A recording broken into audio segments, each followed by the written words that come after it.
I wanted to talk to you about the pelvic floor, and I think it's one of those things where you kind of know what it is, but once you get pregnant and once you have a baby, you really get to know it. So what actually is our pelvic floor? Okay, so our pelvic floor is a group of muscles and ligaments that is kind of our undercarriage, and it connects from the pubic bone at the front to the coccyx at the back. There's loads and loads of tiny little muscles in there which you could know the name of, but you don't need to. It's just a group of muscles that holds everything up. That's all anyone really needs to know about what it is. I'm probably like everyone else doing it right now. Just sort of clenching. Like it's that thing you hear the pelvic floor and you think, just squeeze. I'm just squeeze. Why is it so important for us to be looking after this muscle? Because every muscle in our body is important. Every part of us is there for a reason. And the pelvic floor is fundamental to being a woman. And because it's like on the inside and you can't see it and it's difficult to connect with, no one really knows how to tell you. Well, there are people like myself and women's health physios, but there's not many people that can actually tell you what it feels like to do a pelvic floor contraction correctly. And so it's just a part of you that you kind of can ignore. But if that part of you isn't working, then it leads to a whole host of problems. And we are living for ages and ages. Women have never lived this long. We have never lived for 40 years post-menopause. And this part of us needs to be working because our continence is our independence later on down the line, if that's where you want to look. But right now, where we're all at, it just keeps us fit and healthy and strong, and it needs to be part of a functioning body. So how do we connect with our pelvic floor? Do you want to do 100%? I feel like everyone listening... Are we ready? Sit down, stand up. Okay, what's the best way to do it? Ideally, nobody wets themselves lying down. Okay, so ideally people would be standing, but that can often be quite a tricky place to connect with your pelvic floor. So I don't really care where you start, whether that's in lying, whether that's in sitting, whether that's in standing. It's unlikely that you'll be able to feel this with a car full of kids or at the bus stop or on the tube on the way to work. You just need to be able to think. Okay, but if you're in those positions, just go for it and see what happens. So lying, sitting or standing, everybody should relax their tummy and let go, which is often a very uncomfortable thing for women to do because they really, really hold on to their tummies. But we can't feel anything if we're just like really connected or like just feeling everything really strongly. So nice and relaxed. I'm just going to go straight in with the language that I should be using. I'm sure everyone will be fine with this. We're going to start with the back passage. Start around your anus, and I want you to imagine that you're just kind of closing that and then relaxing and letting go. So you could imagine stopping yourself from farting, or you could imagine picking up a red kidney bean and letting it go. The person who taught me that is into energy and into colours, and there's something about red. I'm sure the yogis out there and people will be able to explain more, but red kidney bean. So we're going to imagine we're picking up that bean and then we're going to let it go. Very small. We're not going for the full-on lift. This is all about staying nice and internal. Nothing else is working.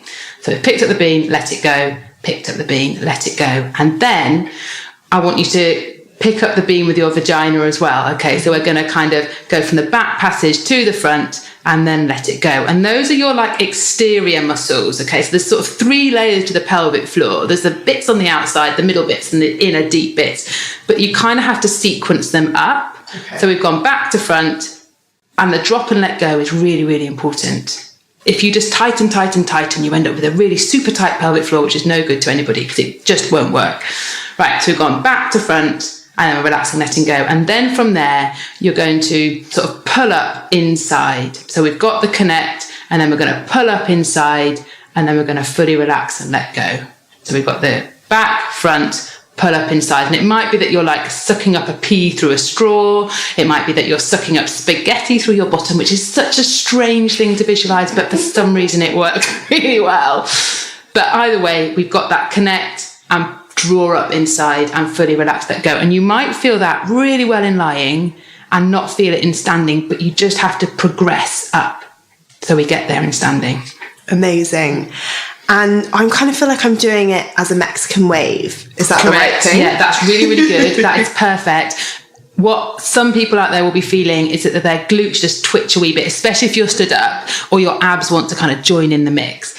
those are like your global movement muscles, and they've got a really specific job as well, but they like to get involved because they're big and they feel good. So just tell them to back off and keep internal and specific. So once you've learned how to isolate your pelvic floor, you can then integrate the rest of your body. But in the initial stages, stay really local and internal. So do you have the perfect pelvic floor? Oh, you know what? No, I don't, because I had 2 full-on birth experiences. So one that was a ventouse delivery and an episiotomy and a very, very long labour, and my baby came out sideways. So that caused the damage that that's going to cause.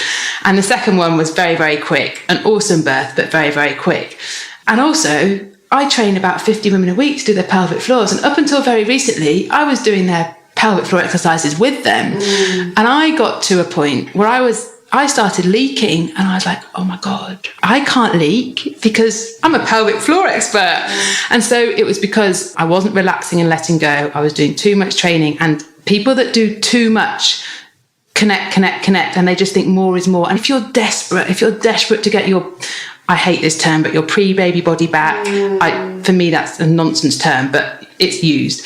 If you're desperate to get that body back, if you're really worried about leaking, if you're worried about your sex life, you just do more and more, and it causes more problems. So I was in that space, but then I worked really closely with a fabulous women's health physio, and now the down training is as important as the connection piece. So what's the middle ground? How much should we be doing? Okay, so everyone needs to be doing something every day, but we're talking 2 minutes, 1.5, 2 minutes, okay, once you've kind of got into the flow of it. It's not a tick box exercise. So I think we're often sold the lie by well-meaning individuals who just say, you can just do it on your way to work, or just do a few squeezes, you're walking across the common. At the start, it's quite cognitive work. You've got to feel it, and that takes time and space. But over time, you will get it. You will be able to connect up with it whenever you wish, in meetings that you're bored with, on the tube, like with your kids, all that kind of stuff. You can totally do that. So I think that, you know, if you do 10 nice connections in that sort of Mexican way, the inside and then pulling internally, then that's enough. If your pelvic floor is functioning okay, right? So if you're kind of, all right, every woman needs to do this. If you've got issues, like whatever those issues may be, then you need to do more specific work. But every woman out there should be doing their pelvic floors every day. So if you find that you started leaking, what do you think is the best step? Should you then start on the exercises and then see if it improves? Should you seek out help? Well, I think that we all need to be talking about this more. That it takes on average women 6.5 years to mention any bladder continence issues to a doctor, which is appalling. They're wearing pads every single day, or they're not moving because they're petrified of what might happen.